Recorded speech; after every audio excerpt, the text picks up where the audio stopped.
And a warm welcome to this video. Alex here. The more your attachments are released, the more happiness you experience and the more attractive you are. Today, I'm going to share with you the 3 simple keys to stop feeling attached to someone. Most relationship advice assumes that we're separate individuals who need to manage our attachment to others. But the truth is, once we understand these 3 keys, we not only release our attachment to someone, but can release our attachments to everyone and everything. We are then free to allow people and circumstances to flow in and out of our life with a feeling of peace and freedom. Because you're on this video, I know you're a conscious being who's ready to release the pain of attachment. You're ready to go free and to embrace the reality of trust and happiness within yourself. I'm going to talk of letting go in a way that you've probably never heard before. When you still feel the yearning for someone who's just not returning your love and desire, it can be hard to accept.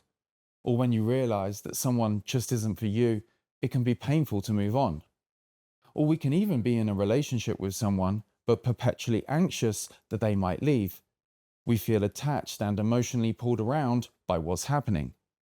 But the good news is, these situations can force us to look deeper.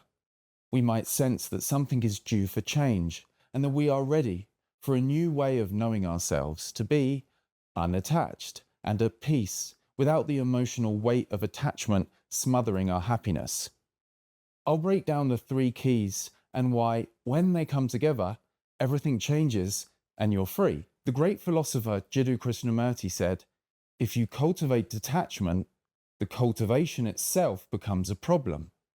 The mind is occupied with detachment and how to arrive at that detachment. That very process becomes a problem." And that was the same for me. Whenever I got more than a few months into a relationship, I would start to feel stressed at their behavior, even if they weren't really doing anything wrong. At the same time, I would feel anxious that the feeling in the relationship is souring until it eventually did, and it ended. And then as soon as the pain of it all falling apart eventually subsided, I would immediately be back on the dating apps with high hopes, pursuing another woman. As soon as someone showed me even a hint of attraction or interest, I'd fall for them, thinking all these fantasies about what it might be like, even if they're displaying huge red flags. It's like our logical brain switches off and the excitement of passion takes us over, giving us rose-tinted glasses, throwing ourselves at the other person, only for them to become quickly unattracted and start ghosting. The more I tried to cultivate detachment, the more fake I'd feel. I'd be telling myself I'm cool and unattached, whilst underneath anxious that the date won't show up and over-analysing her every move. I think this is common, especially for those who, in our childhood, had parents that, despite trying to do their best, were absent sometimes, or felt like they were pulled away from us.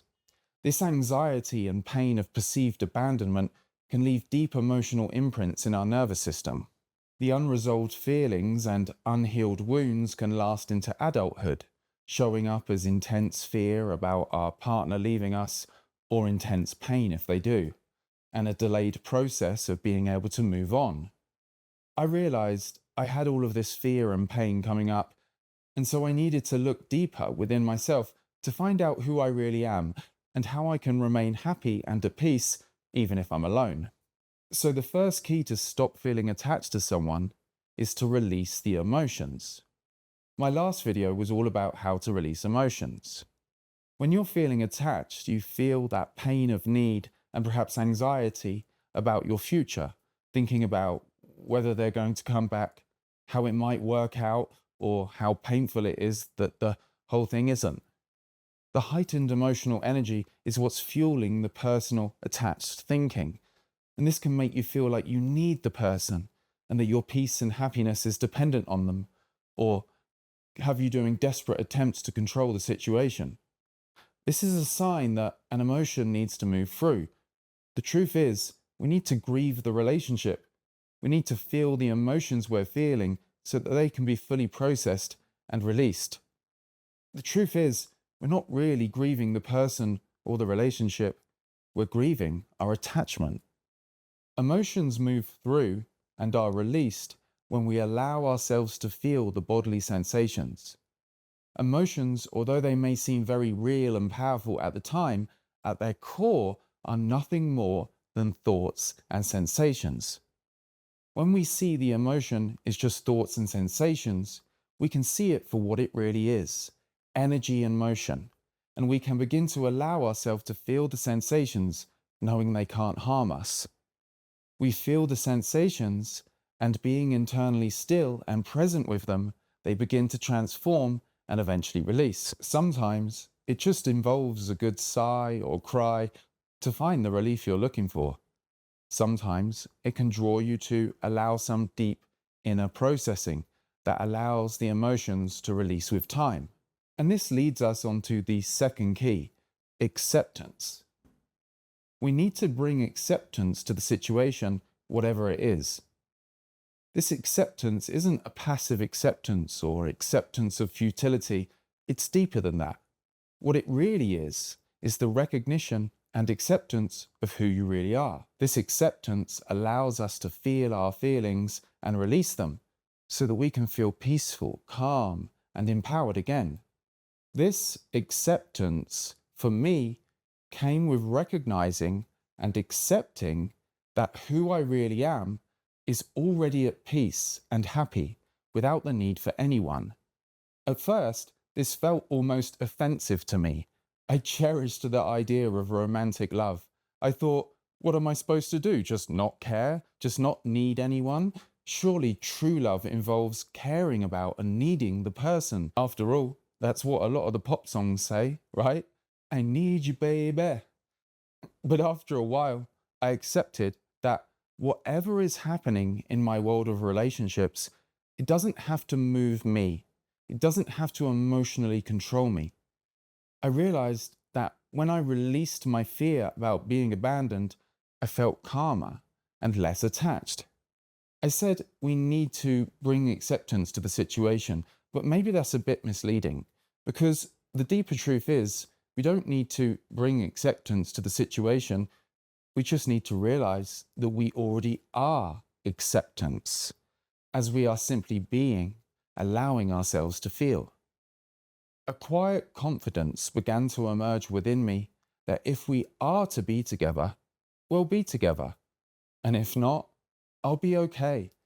It might feel painful to see the person come and go, but I've remembered that deep within, I'm already peace and contentment itself. Which leads us on to the third key.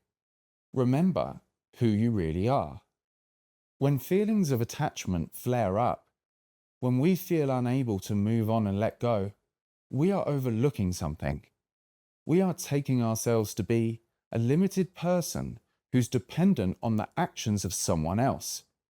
We try to escape the feelings with rose-tinted fantasies about the other person instead of feeling and releasing. This is why we must remember who we really are.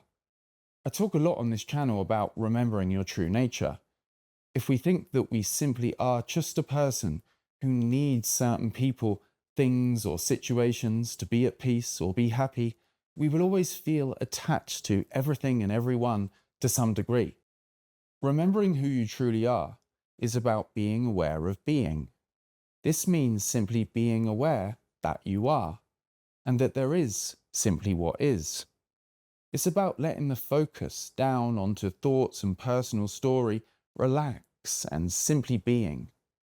And when we are simply being, we can investigate our experience to see if we really are dependent on or emotionally controlled by the other person. When you are simply aware of being, aware of yourself as this wide open space of awareness, you can become aware that your true self is fundamentally undisturbed. Even if there's anxiety about the relationship or a great pain in the body of someone leaving, you are the aware space that contains it all. Underneath any pain or fear is this sense of beingness, this presence of awareness that you are, that remains undisturbed by all emotions, all thoughts, and all circumstances. This may all sound a bit abstract, but can you right now, in this moment, become aware of the sensation of yourself standing on the ground or sitting on the chair. For a moment there, you stepped out of focus on thinking and allowed yourself to become aware of your present surrounding. Can you notice you're aware of that? It can be as simple as that. Every time you find yourself lost in personal stories about what might be or what could have been, take a moment to come back to this awareness of yourself as simply being. Notice the inner silence. Notice the inner stillness. Notice the place within you beyond the painful story. The place within you that's already at peace. That's who you really are. So this is why the 3 keys are so powerful when they come together, because when they do, we realize that really they're all pointers to the same thing. When we release our emotions, we feel calm and relaxed. We feel more at peace, the peace that we are already. When we bring acceptance to the situation, we realize that's who we really are. As we remember who we really are, we start to tap into a wisdom that knows no one can make us permanently peaceful, content, or happy because we already are peace, contentment, and happiness. We are then free to allow the other person to do what they're going to do, whether they stay for a lifetime or leave tomorrow. Although that might feel painful for a moment, we don't feel so emotionally pulled around by it.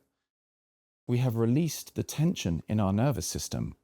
We feel safer and securer in who we are, because we know the core of who we are remains fundamentally undisturbed and at peace. This knowing isn't an intellectual knowing. It comes from direct experience of who we really are, and for that, we have to look. There might only be a slight opening within you at first. Could this really be true? The invitation is to, whenever you remember, return to this sense of simply being, feel the physical sensations, knowing yourself as deep acceptance, and watch as everything gradually transforms. Because if there's a chance the person is going to come back, remembering who you are and being aware will make it the most likely, but you won't be dependent on it. They sense you are free, and that freedom is attractive. If you're looking to go deeper with detachment, acceptance, and emotional freedom, I invite you to check out the Awake and Embodied community. The link for that is in the description. And for one-on-one coaching inquiries, go to speaktoalex.com. See you in the next video. Peace.